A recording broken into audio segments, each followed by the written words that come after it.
Welcome, everyone. Today, this talk is on insights from the tool comparing expert food rating systems. My name is Joshua Marino. I'm a bioengineer by training, where I studied regeneration and inflammation-driven disease pathology in a dish before transitioning into biostatistics and nutrition during my Brain Initiative F2-funded postdoc at Tufts University. While I was there, I worked on the statistical models and algorithms for both the Global Dietary Database and the Food Compass projects. Over the last 3 years, I've been stumbling along in an entrepreneurial capacity as the founder of Bespoke, which aims to make science more accessible and actionable by developing tools that support better health decisions. I have two disclosures to state. I have previously received a research contract in 2021 from the Florida Department of Citrus, and I'm the owner of Bespoke. The tool to compare expert food rating systems is called a meta-nutritional profiling system, or meta-NPS. By considering the possibility of expert uncertainty and including diverse opinions, the meta-NPS enables novel questions that lead to a wide range of insights about a food's healthfulness and potential impact.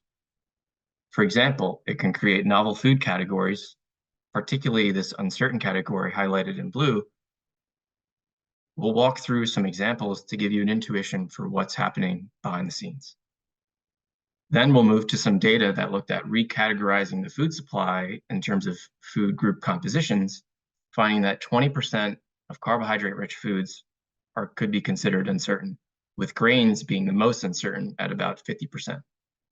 Using uncertainty and expert consensus to identify these gaps is the first step toward any resolution. We will dive into the top 4 most commonly consumed confusing foods and explore why there's disagreement for these foods. Ultimately, we want to use this consensus-based framework to improve the understanding and communication of the healthfulness of foods, providing a tool to surface and help think through resolving disagreements and reduce rating uncertainty. Before we get started, I encourage you to go check out the first video about the meta-NPS, which contains a lot more detail and step-by-step foundational knowledge that this module seeks to build upon. And if you're really wanting to dig in, please go back and check out our paper for more details and know-how. And in this talk, it's important to remember that we're focusing on carbohydrate-rich foods. This talk has 3 main objectives that align with the takeaway messages. We'll look at food classification, food group classifications, and surfacing uncertainty towards reducing that uncertainty.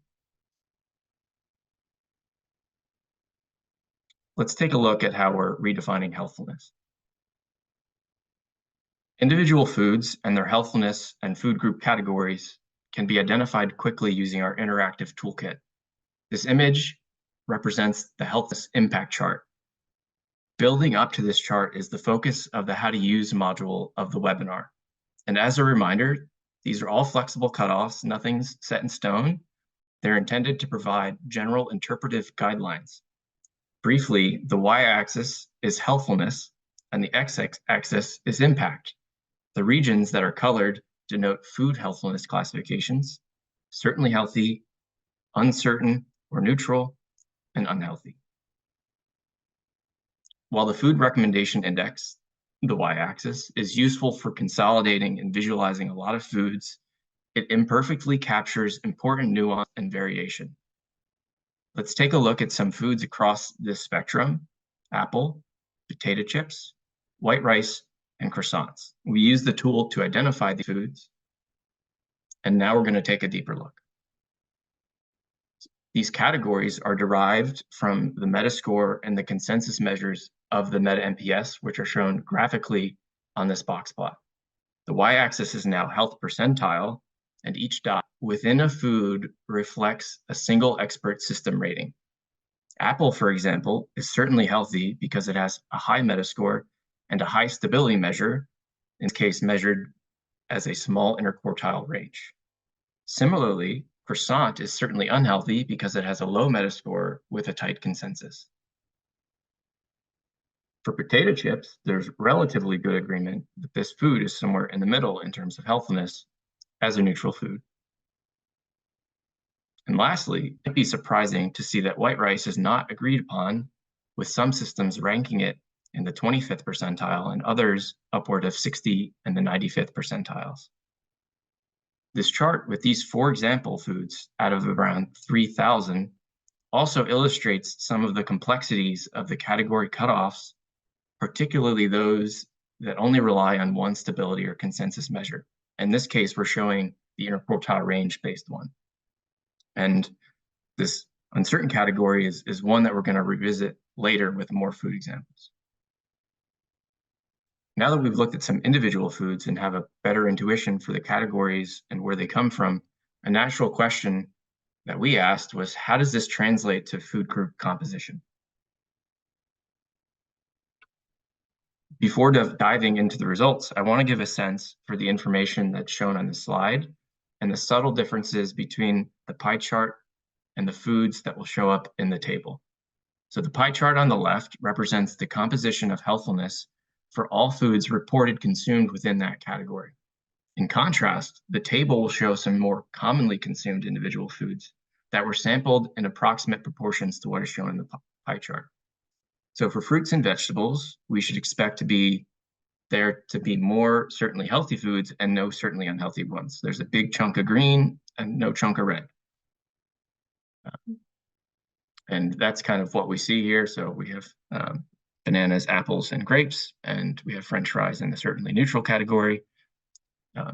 In contrast, for desserts, we have a food of honey, which is uncertain, and those other ones, which are certainly unhealthy. And with this type of approach, it's clear to see that food groups have unique fingerprints. Extending beyond these two more homogeneous food categories to more food groups shows that grains may be the most uncertain, with just over half of grain foods having this classification, followed by mixed dishes and then beverages. I'm not going to get into the details of all the foods in this chart because the main idea is really to think about what we can do with this gray area. And really a major contribution of all of this work would be to focus and resolve all of the foods that are in this middle light gray region. Now that we have a deeper appreciation of novel food classification insights, I want to dig deeper into how might we use the meta-NPS to prioritize and eventually resolve some disagreements. One way that meta-NPS could be used would be to quickly surface the disagreements for common foods, those with a high impact potential.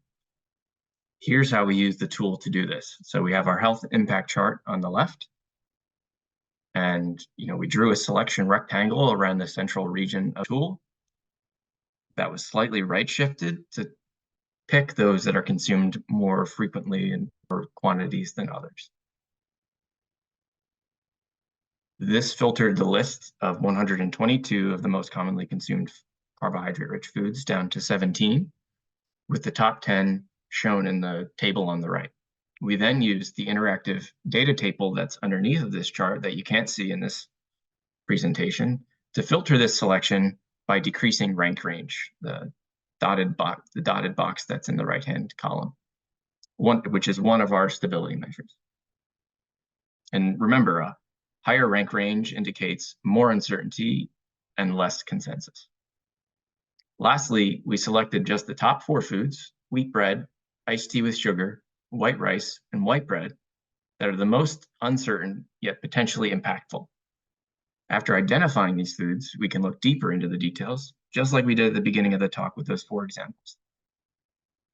But in contrast to those 4 examples, which had some of the certainly healthful categories, here are the healthfulness box plots showing how each expert system rates these uncertain foods, which can be used to visualize the scoring inconsistencies as a way to help understand what's going on here. So first, to confirm, all foods have a rank range greater than 69. This means that each of these foods would essentially be either unhealthy or healthy, depending on who is asked.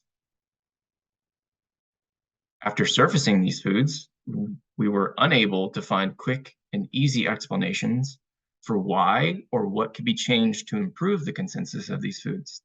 There isn't very repeatable and consistent patterns across all of the 5 systems that were able to be extracted. Given the inherent complexity, I wanted to provide something more progressive for what we could do with this tool moving forward. And as a fair warning, this may be a provocative teaser example about food processing. So we've highlighted and identified and surfaced foods with high uncertainty so far, but how can we suggest changes or think about promoting more consensus? In this example, we're looking at one food and one variable, food processing, as a way to think about redesigning the systems of food healthfulness. The idea is to formally ask and quantify what would happen to our summary statistics and overall healthfulness conclusion if we remove systems with processing in their attribute. So on the left, we have our original healthfulness distribution for whole wheat bread from the Meta NPS, with each system listed next to its ranking. On the right, we have the revised Meta NPS distribution, and the result of removing processing would mean an increased Metascore, increased consensus and stability on the interquartile range scale, and on the rank range scale, yielding an overall improved healthfulness rating. To be clear, I'm not suggesting that this is a reason to automatically drop processing as a factor affecting how a food is scored. What this means is that processing as an attribute is a factor driving lack of agreement between systems, at least for whole wheat bread, and therefore should be a priority to resolve. Factors driving differences in consensus would be priorities for experts to consider during system revisions with the goal of reducing uncertainty and increasing consensus. Let's now overlay this process onto our original healthfulness impact view. Here we can see that removing any system with processing in it would result in a reclassification of whole wheat bread, reducing the number of foods in this gray area. But obviously, this example comes with a ton of caveats. For one, we only showed the stabilizing effect on one food, not across the entire food supply. Who knows what would happen in aggregate? Second, there is no scientific method to prove the best system to define healthy. So excluding any system with epidemiologic or other validity may be cherry picking and result in poor overall consensus or accuracy. All this to say that defining healthfulness is as much of an art as it is a science, and we want to think about using this tool to facilitate dialogue to reduce areas of uncertainty, potentially by suggesting or testing various hypotheses in the manner we described with this example. Look outward. This slide shows the roadmap to build toward dynamic and personalized nutrition. Achieving this goal would require scientists to come together collaboratively while simultaneously considering the health goals and physiology of consumers. In terms of next steps, nutrient profiling system creators should come together to resolve disagreements with a transparent process. In parallel, alignment between experts and consumers should be evaluated. And ultimately, communication strategies intending to aid consumer decision-making should leverage expert-consumer alignment to evaluate overall campaign efficacy. I would like to acknowledge several of my friends and collaborators who have contributed over the years to making this work likely to have an impact across science, food, and health. And please reach out to me by email, LinkedIn message, or through our website with any questions, comments, or insights. Thank you for your time.